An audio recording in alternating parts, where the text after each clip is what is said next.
ties together? Okay, is it one coherent thought, or are we bouncing around with different ideas and different thoughts and opinions all in the same essay? For example, like a paragraph could start off talking about the advantages of international marketing and then finish talking about international trade. Okay, I see that quite common. I see that quite a lot. And if it was totally cohesive, perhaps we could get there, but we'd have to tie in each step, or with each supporting sentence, we'd have to be slowly building an argument on and linking international trade with international marketing with international trade and exports and imports and stuff like that. So let's just have a quick look at the easiest ones and probably the most logical way to make transitions in your essay. This would be like firstly, secondly, thirdly, finally. And that's rather straightforward, and it's easy to implement, and it's easy to read as well. And this method could be useful for your flow diagrams. If you're describing a flow diagram and you need to clearly explain the stages, so we would transition between each idea just using simply firstly, secondly, thirdly, fourthly, finally. And then at the end we'd put something like to summarize, or overall, or consequently. That's good, and that would show a clear logical progression of ideas. Now, there is a warning I want to tell you straight away at this stage. The warning is that just by using firstly, secondly, thirdly, or whichever transition, whichever device, whichever words we use, it will not automatically make the writing cohesive or coherent. There would still have to be a logical progression of thoughts behind, still have to be a logical progression of thoughts on the paper and clearly presented. The firstly, secondly, thirdly, and the transition words will just help the reader follow the path that you've already marked. So that's probably a good way to think about it. We've got a path made by logical supporting sentences. So it's topic sentence, then logical arguments presented afterwards in order. Okay, that would be the task of the supporting sentences. And then afterwards we'll probably finish with like a conclusion. So if we think about it as a path, these transition words will be the signposts. Okay, like saying 50 meters ahead, turn right, then an arrow showing the right, showing the direction right afterwards. So that's probably the best way of thinking about it. Now, I know that when I'm correcting essays and when I'm also tutoring, I say try to avoid repetition. Now, it might sound like a contradiction what I'm going to say now, but sometimes repetition is necessary to a certain extent. Repetition can help improve comprehension. Comprehension is an important element to be aware of in the essay writing, in your essay writing.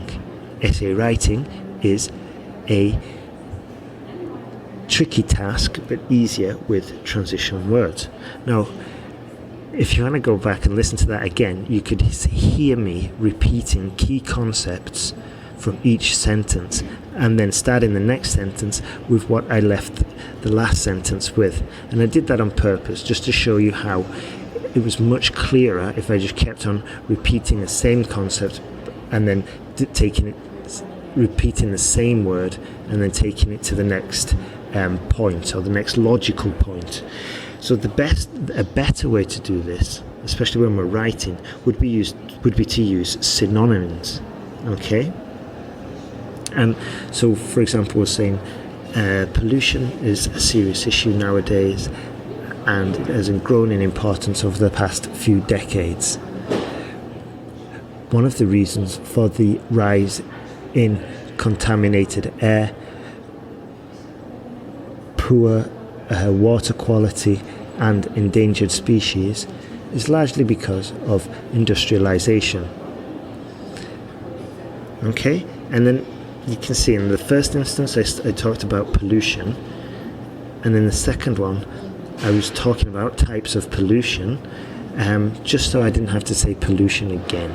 Okay, I just gave a few examples. So that's one way we use in transitions, and it's synonyms. So the next one would be to use demonstratives, and this is probably a little bit easier but maybe a little bit more dangerous.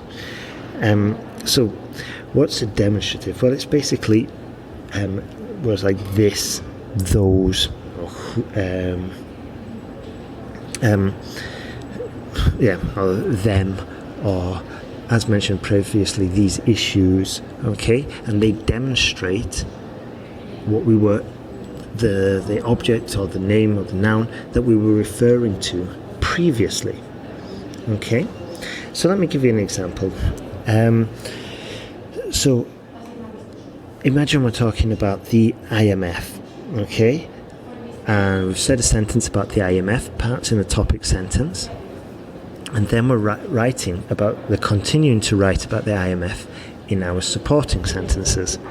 In this case, we would say, for example, the IMF has been responsible for numerous bailouts across the globe over the last 20 years. This organization also handles, or is also responsible for implementing or encouraging governments to implement austerity measures, blah blah blah.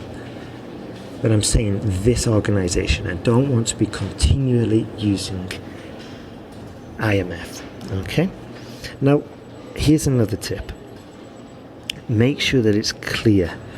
Okay? Don't start the topic sentence with the demonstrative, as in this financial institution has helped numerous countries around the world for the last 20 years. The IMF is often blamed for austerity measures, blah blah blah. Okay? If I start off the sentence with this organization, I've got no idea which organization we're talking about until we get to the second sentence, which is the IMF is also responsible for austerity measures, blah blah blah. So just make sure it's clear first when we're actually starting the paragraph or the essay. Sometimes this can be a bit difficult, especially if we're referring to big organizations with quite complex names or long names. So in this case, for example, if we're talking about the WHO organization, we might want to write it out in the full version first. We might want to say the World Health Organization has implemented numerous vaccination campaigns over the last 30 years. This organization, blah blah blah blah blah. In addition, the WHO, and then just write the WHO in capital letters. Okay? This way, we don't have to keep saying this organization, and we don't have to say they, which could get a little bit unclear. We can just say WHO and use the acronym.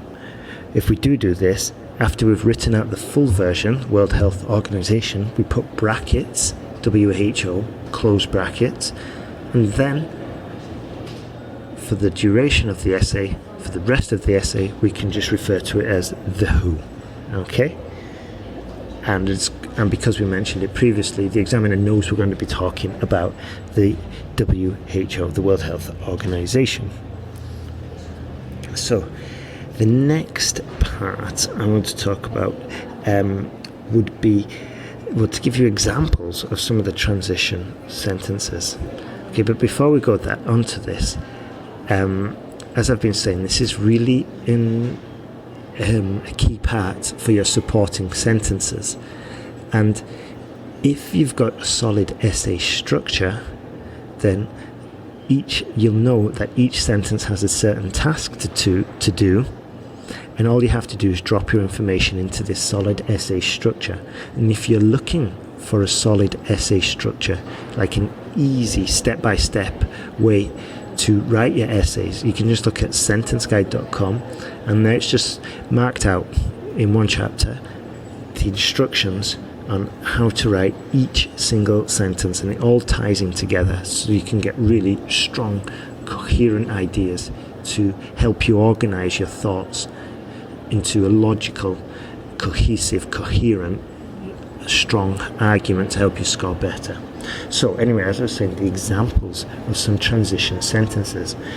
Well, we could use, to show if they're similar, some of the ideas are similar, we could just say, similarly, the Medicine Sans Frontiers, or the Doctors Without Borders organization, also helps countries needing help with vaccinations. You see? And here the key word would be similarly or likewise. Yeah? So imagine we've just started off a topic sentence with the IMF, and then we could just say, likewise, the World Bank has also implemented numerous programs, often caused with introducing austerity into a country. You see? So likewise, similarly, we could also say to add if we want to build the argument. So we could say, in addition to this, the World Health, in addition to this, the IMF is often supported by the WTO. Okay, so it's in addition or furthermore, and this is just to add information. And like I said before, we're going to be using this in the middle of the body paragraph to build your argument and to make it more believable. We're going to be going into more details. Another way to improve the transition would just be to just give examples. Yeah. For example, the IMF has often stated its goal as being reducing world poverty. Okay, and as you can see, these are all components we're going to be using in the body paragraph. Now, the final one would be to emphasize a certain point that we've made. So in this case, we could say, imagine we've just talked about the IMF. We'll say, indeed, this organization is often criticized. And here we've used two transitions. We've used, not two transitions, we've used one transition, the indeed, to go on to the next point, and then we use the demonstrative, which would be this organization, and now we can go into the details of the sentence. Okay? So another way to emphasize the next sentence or to transition into a point would be undoubtedly. Yep, undoubtedly, these organizations across the West are often viewed negatively by developing countries, blah, blah, blah. So when we're looking at transitions, just to finish off now, that we must understand that sometimes repetition is necessary, but when it is necessary, we're going to use it with demonstratives or synonyms. And there's also different tools we can use. We can talk about similarities. We can add furthermore. We can add some more information. We can emphasize information. We can give examples, and these all act as devices of transition or transitionary devices, perhaps, just to help you organize and structure your essay. And as I said before, two last words here. Just by using them, we're not going to have an instantly coherent essay. What comes after them is going to be what builds the coherence, but using them will definitely help the reader follow the path that you've marked or the direction that you're going.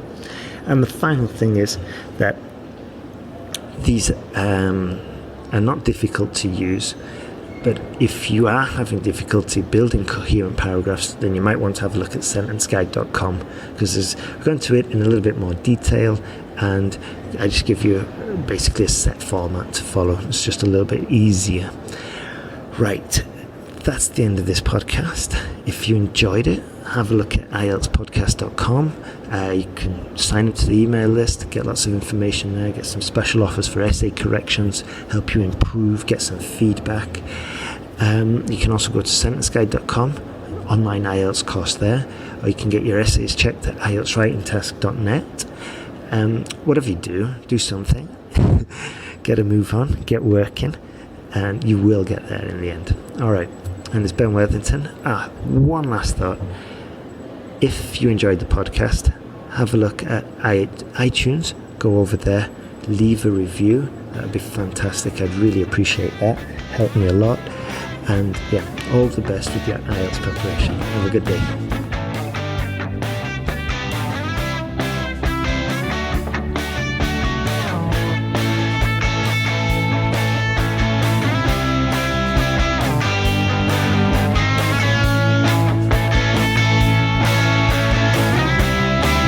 For listening to IELTSPodcast.com.